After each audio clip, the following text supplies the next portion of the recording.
think it's one of those days.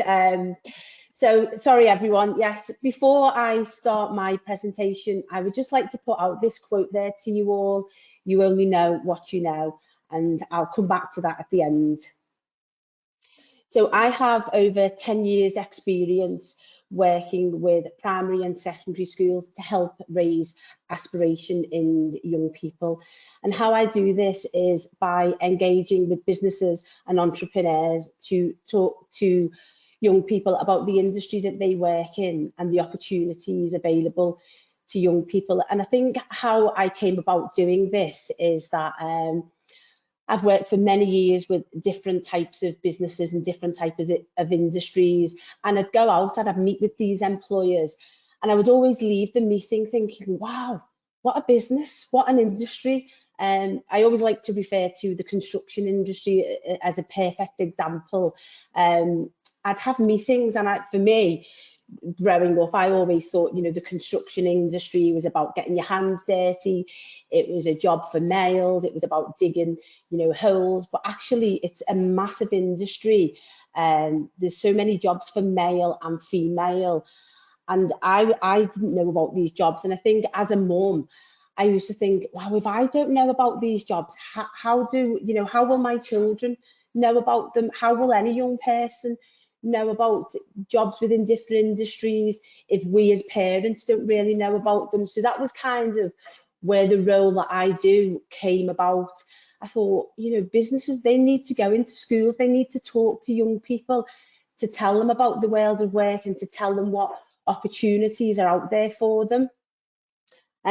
Just like to do a little icebreaker with everyone and ask you the question, what concerns do you have about your child's future? And see if I can, if I can help and answer them in any way.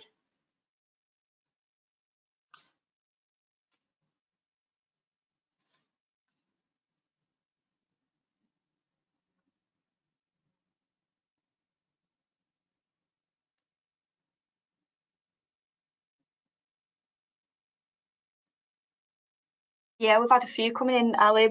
Motivation is quite a big one. Opportunities, not knowing what opportunities are out there. Okay. Lack of experience. Again, opportunities. Okay. I think that one, not knowing what opportunities are out there for our young people, I think my presentation may cover that. And if it doesn't, we can come back to that in the question and answers session. But hopefully, I think, we might cover that. Motivation, yes, I think, that can be a hard one. How do we motivate our children? And again, I may touch on that on the through the presentation. Anything else, Molly? Yeah, loads coming through now. Failing due to grades, bullying in the workplace, how we'll be treated in the workplace, inclusion. Okay. Again, I touch on the diversity and inclusion in the workplace. Yeah, I think my presentation may cover quite a bit of that. And shall we pick it up at the end, Molly, if there's anything that I haven't covered? But I think I'm hoping that what's coming through here is stuff that I do touch on throughout this presentation. Is that okay? Yeah, that's fine. Yeah, we can get through any specific questions at the end. Brilliant. Okay. So I think the best way to start is as a parent and carer. It's all around building that aspiration, from an early age. It's all around kind of broadening your child's horizons, preparing them for ups and downs. And one of the things, it's aspiring them to do things, to try different things. I always refer to and a perfect example, you might have your child and they say, oh, well, I don't like Chinese food, or I don't like that type of food. And it's like, well, have you ever tried that type of food? Have you ever tasted it? And I think, us as parents, if we can broaden our children's horizons by getting them to try new things, by introducing them to different types of things, that is around building their aspiration. I like to put, I'm quite visual, so I like to put lots of pictures on things. And here, this is actually a picture of my little boy.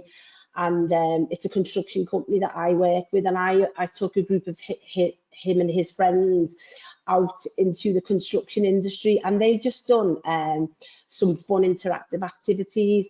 But what they didn't realise until the end of the day, that when they left that day, they knew about jobs of project management, they knew there was a job as an estimator.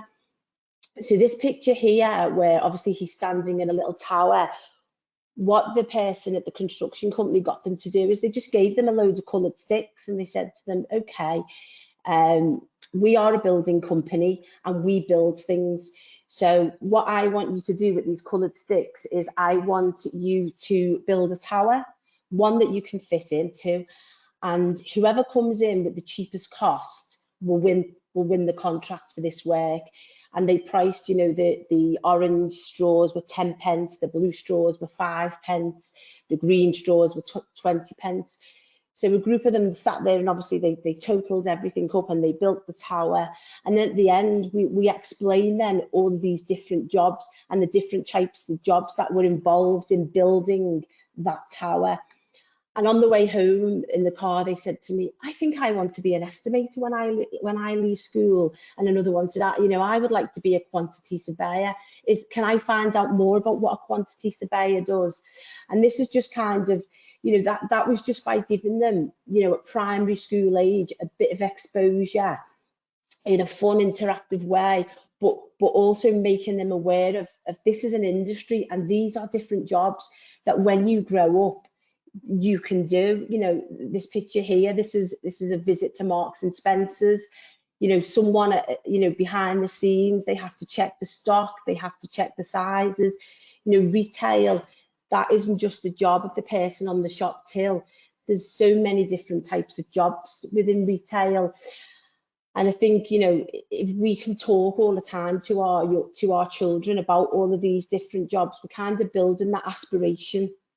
You know, my daughter, you know, she says to me now, you know, when I grow up, mummy, I want to do the job that you do, and which I think is great, because obviously she's looking at her mum going off to work, and I say to her, great, and what job do I do? And she says, I don't know, I just want to do what you do. And although that, you know, that's nice to hear that she wants to do what, you know, the job that I do, she says that because that's the only job that she knows. Whereas me as a parent, if I can start to talk to her about other jobs that are out there, rather than her just seeing the job that I do and thinking that is the job that I want to do. And again, that's where I'm bringing you back to that, you know, that raising that aspiration. It's just making our young people aware all the time of the different opportunities, you know, that are available to them. I think it's great, you know, to expose our young people to good role models. You know, I think TikTok, you know, has a massive influence on our children. You know, they look at these influencers on TikTok, you know, these different types of skincares, and they're influenced by it all. Whereas if we start to maybe, you know, there's so many podcasts out there now of great role models who you know, they go on podcasts and they talk about their own journey and how they've become successful and how they've got into the job that they've got into. And I think if we can encourage our young people, if we listen to podcasts ourselves, and you know, we can start to encourage our young people or talk to our young people, you know, if you heard of this person and the type of job that they do, you know, maybe in your workplace where you work, you know, chat to your employer. Do they offer taster days? Could you bring your child in for a day to have, you know, a taster day, just to kind of understand your industry and the different types of jobs within that industry? I think it's always good to, you know, I'm always inspired. I'm always, you know, reading about people and reading about the different jobs that people do. I like to follow people's success stories, and I think that's a good way to talk to our own children about successful people and how they got into the jobs that they've got. I think, you know, especially for our young people who are neurodiverse, it's about breaking down that, you know, barrier where they think, well, I can't do that because because I'm this or I'm that. It's about, you know, actually you are a very unique young person, and you know, I personally believe that there's a job, you can find a job that you love and you will never feel like you work a day in your life, and you can find that job once you find that passion. And I think if we can, you know, encourage our young people, actually, you know, if we put them in the right environment, in a job that they enjoy, they will flourish. And the more different people, the more different role models we expose to our young people, I think eventually, you know, you will light that fire inside them, you will find that motivation in them. And it's just about exposing them whilst they're young and whilst they're, you know, in your care. It's about exposing them to as many different opportunities that are out there for them. I mean, you know, you can always talk to you. A lot of schools do it, but chat to your child's school and ask them, you know, do you invite people into school, people to come in and talk about, you know, the business that they're in, the industry that they're in, about their own job role. Encourage the school to put it out to parents, probably within your own network. You know, a lot of people with different, you know, working in different industries who can come into school and talk about their job and the, you know, the industry that they work in. I'll give you a good example and how, you know, the impact it can have on a young person. I was at a school and I was working with a group of 15, 16-year-olds, so year 10, 11 students. And I know I apologise that I keep referring back to the construction industry. I mean, there's so many different industries that you can expose your child to, but for me, I do always refer to the construction industry, and I think it's because it's such a massive industry and there's so many different jobs out there that, you know, people don't know about within that industry unless, you know, you work in that industry. And I had this group of students, and I came into the classroom and they said to me, who have you brought along today? So I said to them, I've brought somebody from the construction industry. And there was about 5 or 6 girls in that classroom, and they all stood up and they said to me, I'm not sitting in this lesson.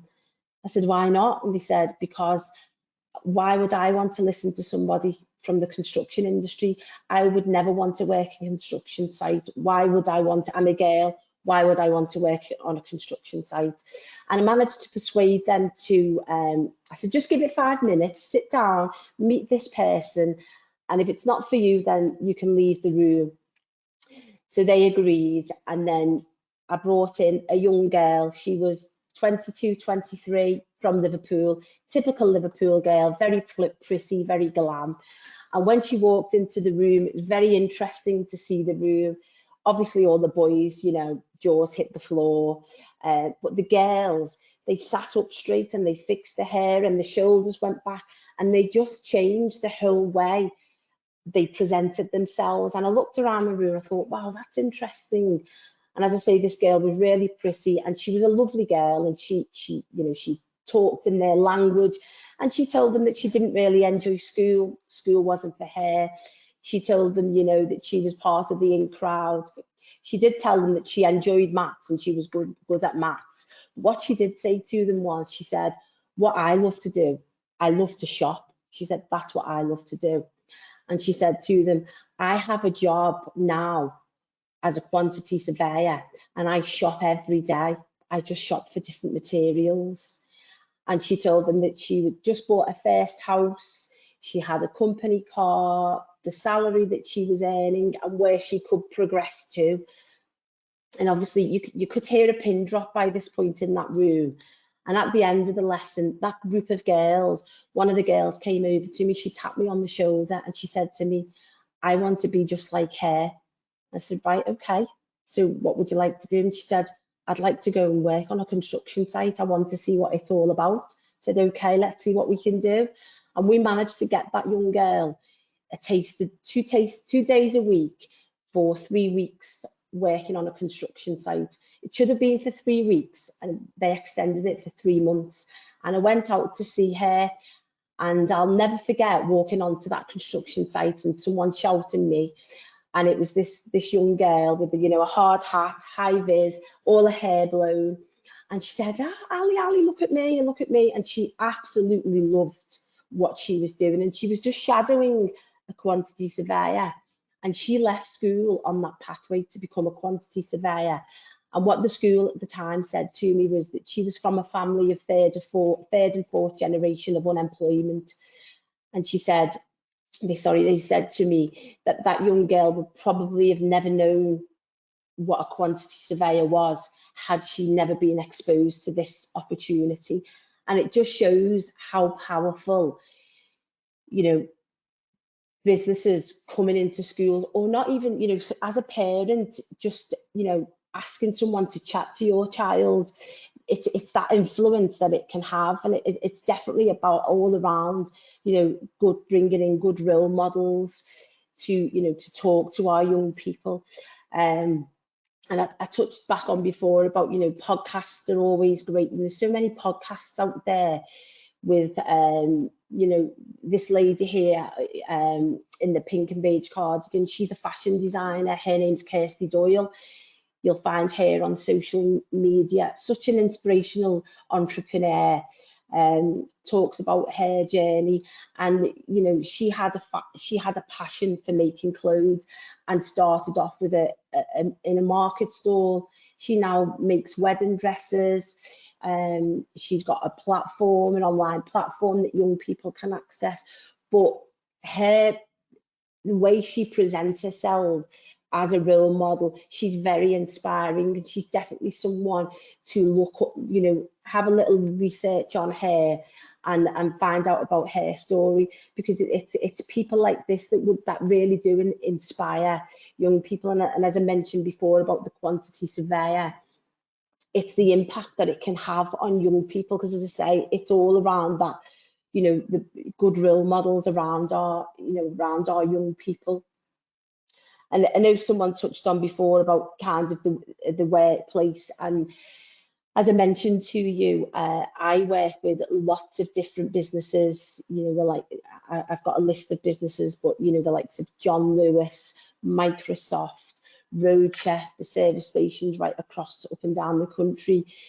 Big employers who are really passionate about the future workforce, about, you know, the next generation of people coming into their workforce. You know, understanding neurodiversity. A lot of businesses have a diversity and inclusion team within their business who support, you know, young people. I know of employers that, you know, within their workplace have breakout rooms, quiet areas, you know, the lighting, the temperature of the room, of the office environment.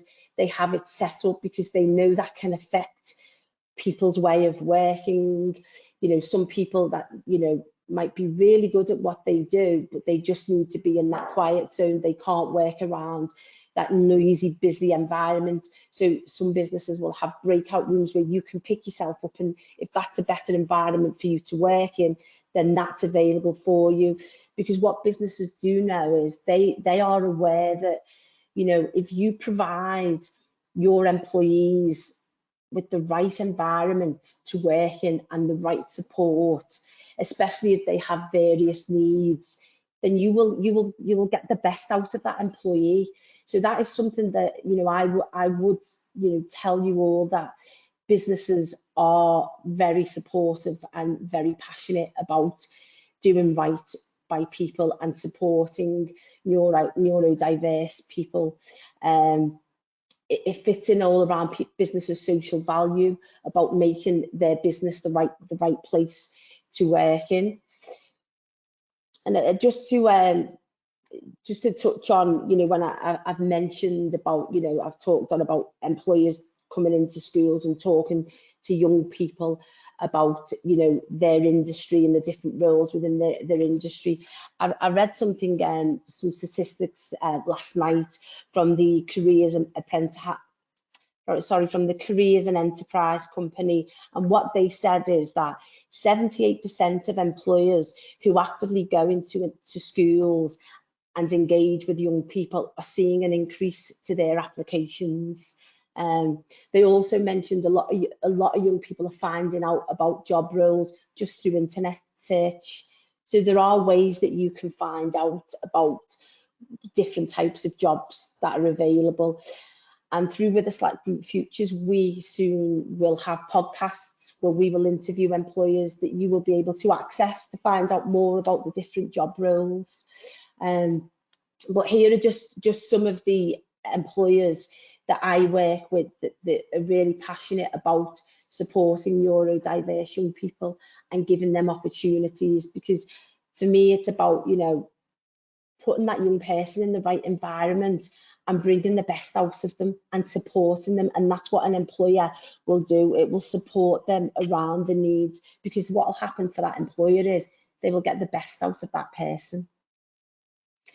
And I hope, like, that brings me back to obviously what I mentioned at the start of my presentation, which is you only know what you know. And I think we're all guilty of this as parents. You kind of, you know, you've got that blanket wrapped around your child to protect them, because there are babies, so we want to protect them. But if we can expose them to so much that's out there, so many opportunities. You know, I always say, you know, I'm very driven, I'm very passionate about what I do. I'm always wanting to be the best at everything. But what I do know is that I want my children to do better than I have done. And I will always want to encourage them and show them, you know, believe in themselves, believe that you can do that. You know, I think we can all be guilty of this. You know, our children will come home and they'll say, I had a test today, I got 9 out of 10. And we will say, what one did you get wrong? Well, really, we should say, that's fantastic. What were the 9 that you got right? And I think that's what it's all about. It's about us as parents helping to raise that aspiration and pulling in on our own contacts, our own network, to ask people for us to educate ourselves about what's out there, so then we as parents can tell our children and prepare them for that world of work and prepare them for the future. Thank you for listening. I hope, you know, I've covered some of the concerns that were raised at the beginning of my presentation, and I'm here and I'm happy to answer any questions that anyone may have. Yeah, that was brilliant. Thank you so much, Otley. What a brilliant presentation. I've just noticed that your camera's, I think the sun's glaring behind you, so it is. I don't know if we, okay. Yeah, there we go. Let me just move around. Yeah, that's better. Is that better? Yeah, thank you. Come Yeah, right around this way. So we've had quite a few questions come through, so we'll try and get through as many as we can. Okay. The first one is, what adaptations specifically have you seen employers doing to make environments more accessible for our neurodiverse children?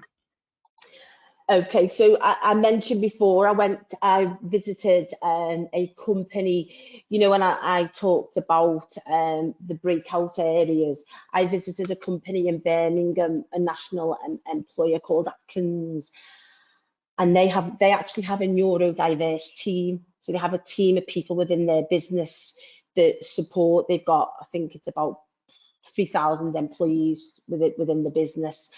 And they took me around their office and they showed me, you know, they had these like little glass breakout rooms, and they said to me, this is for neurodiverse people who find it hard, because most offices are very open plan now, and then everyone's kind of, it's all hot desk because people work from home, or they might pop into the office for a couple of hours and it can be quite busy. And what they said to me is, we have these breakout little glass pods. They were for people that might need to pick themselves up and be in that quiet environment working on their own. They showed me the lighting. They said, you know, obviously the lighting can affect people's way of working, the temperature in the room, and they had all of that set up. So that's the type of things that some businesses, you know, some businesses might not be there yet, but as I mentioned before, I talk to different businesses every day, new employers every day, and neurodiverse is at the top of their agenda. And if they're not already doing it, they're on that pathway of finding out what do we need to do here to make it better for someone who's neurodiverse to come into our workplace. And when I mentioned the diversity inclusion teams, that's something some businesses have got them in place, and that's a team of people who will look at how they can support and how they can make their workplace better for neurodiverse young people. Yeah, brilliant. Thanks. Yeah, that was perfect. The next question is, thanks for helping me see the light about my child's future. Having an ASD diagnosis myself, I wish I had this level of support at the age that my daughter is. With this in mind, my daughter's special interest is fashion, and particular textiles and fashion design at school. Is there anything that I can do to help her flourish with this interest, whether it be in her future career or currently at her school? So I mentioned, it's funny enough that obviously you talked that your daughter's interested in fashion, and I mentioned, you know, I work very closely with Kirsty Doyle, who is a fashion designer. I think, you know, one, I would chat to school, but I would look up fashion designers and I would reach out to them.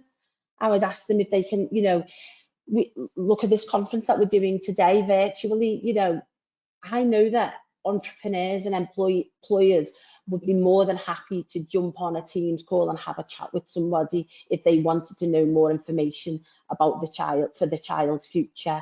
And that would be something that I would do. If your daughter's really interested in fashion, then I would start to, you know, kind of research with her about fashion designers. There's so many podcasts, as I mentioned before. Encourage her to listen to the podcasts about people who have become fashion designers, but reach out to them on social media.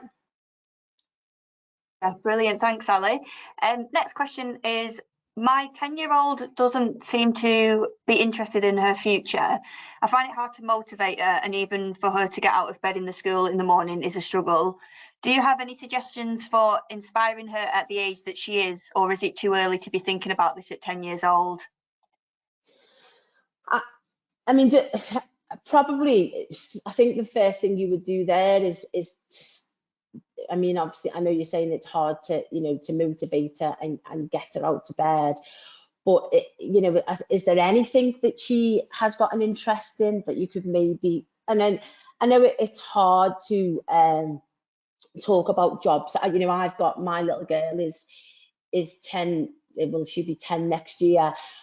What I tend to do to her is that whenever we do something and she says, oh, that was so much fun, mummy, I really enjoyed that, I always say to her, and that's why mummy goes to work.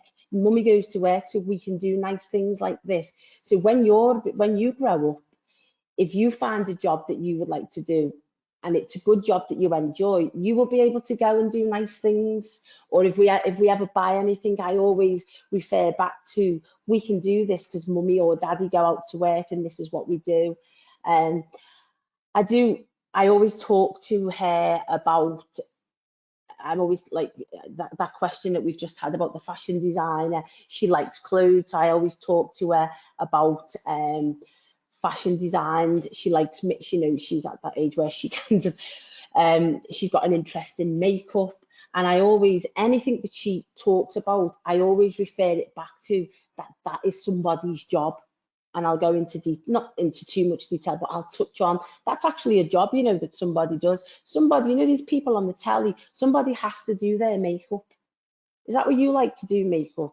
Your hair, somebody, that's somebody's job, you know, that somebody goes and gets their hair done, nails, all of these little things at that age. I mean, it'd probably help if I had a little bit more information about your daughter, and I hope that I'm covering a little bit that might help you.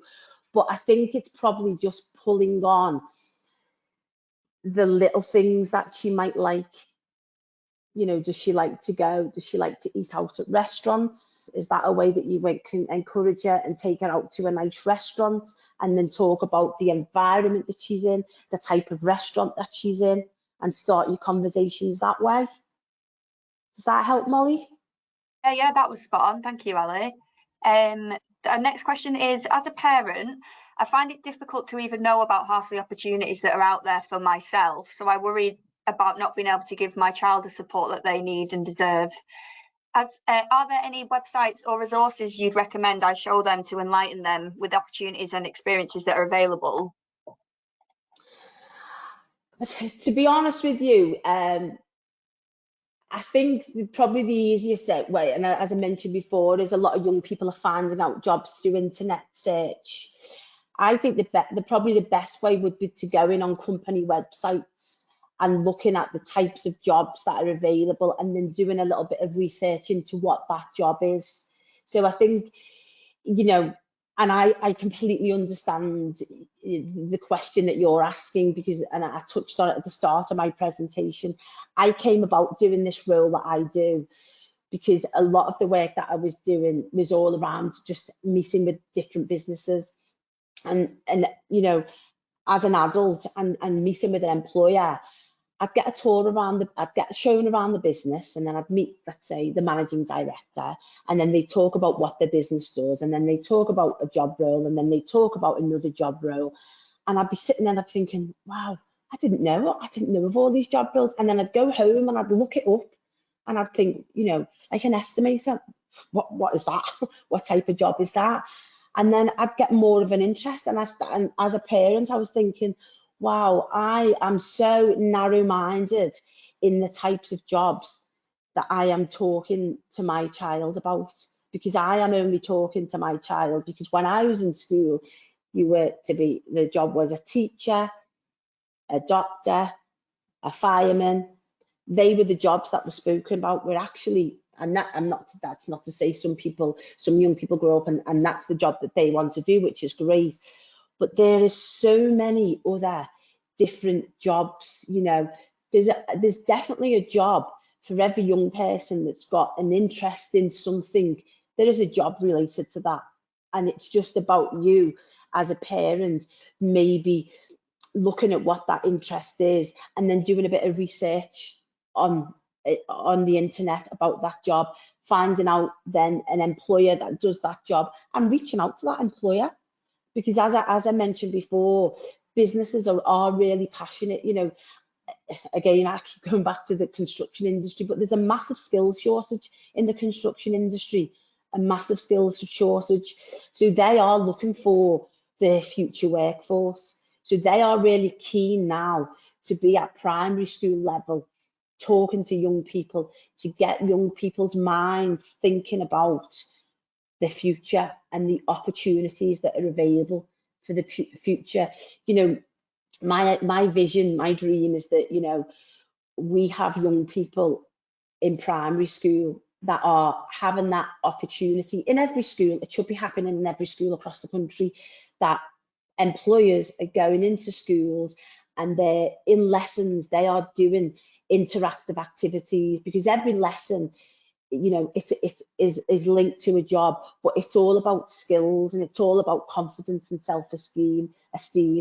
And if businesses are going into school and doing fun interactive activities with young people and letting them know about jobs, by the time our children are 14, 15, 16, we should hope that they are exposed to experiencing so many different industries, that they really understand what they want to do and that they know of the opportunities that are available to them. Yeah, brilliant answer. Yeah, that's brilliant. And the next question is, I'm concerned about my child not getting good enough grades due to their inability to concentrate in exams. That might limit his opportunities in the future. Do you think that this would affect employment opportunities if he didn't have the grades? No, I personally, I don't, because one, it depends what type of job they want to do. Grades, yeah, you want them, you know, you always want to encourage them to, you know, get the grades that they need. But, you know, worst case scenario, you know, if your child doesn't get their grades, you know, there might be some jobs then that they're not able to do because they need, let's say, the maths or, you know, GCSE maths or English.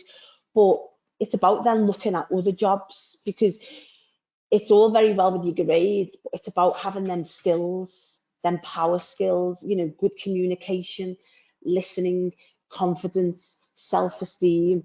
And I touched on before, and I think, you know, that's why I think, you know, if you've got your child comfortable in certain environments. If you try, and I understand, because you know, every child is different and they might find it difficult to be in certain environments or certain situations, but let me give you an example. So I've got a 16-year-old boy, and what has always been important to me, and I learned this from a comment that someone made to me, a comment that somebody said to me before I had children.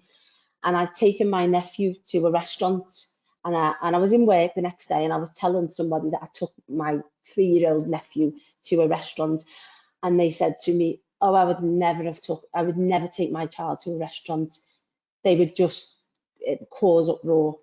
And I was like, really? And I said, well, it confused me, and I wondered, well, why would you not do that? So when I had my own child, I said to my husband, when our first child was a baby, I always, wherever we go to a restaurant, I always want to take our child with us, because I want him to know that you go to a play centre and they run wild. That's what a play centre is for. You take them to a restaurant and they have to, you know, they have to sit. They, you know, can't be running under the tables, running around wild, and they won't if they look around the room, because nobody else will be doing that. If you take them to a play centre, they will run wild, because everybody runs wild, and that's what happens in a play centre. So I think, so sorry, going back to my, you know, my 16-year-old son now, he's at that age where he will go out with his friends, and he says to me, sometimes, Mum, I suggest to my friends that we eat, let's say, in Pizza Express, and they won't go there. They say, oh no, it's too fancy. He said, and I don't know what they mean, and I say to him, maybe they've never been in that environment and they feel uncomfortable because they've not been in that environment before. And I think that brings me back to what we can do as parents. If we can put our children in different environments, if they've got the parent with them, they will feel confident, and you will build that confidence in them, so that when they do get to 16 and they go to a restaurant and they're not with you, they will feel comfortable to walk in that restaurant, because that's what they know, because that's what they've always done. Whereas if you always take them, if you keep them away from them nice restaurants, then when they get to 16, they will feel uncomfortable because they've never been in that environment. So they don't know how to behave. They don't feel like it's the right environment for them. If that makes sense, it's that kind of answer, Molly. Yeah, that was brilliant. Thanks, Ali. And I think that's just about it for the questions today. We've had quite a few coming in, but they've been sort of the same sort of questions. So I think we've pretty much covered everything. But yeah, thank you. That was a really brilliant presentation and Q&A. So we're going to take a 45-minute break now for lunch. And after the break, we'll be back with Tony Lloyd from the ADHD Foundation, exploring neurodiversity and LGBT. So thanks, everyone. And thank you very much, Ali. Thanks, Molly. Thanks, everyone. I hope you found it useful. Thank you. Bye-bye.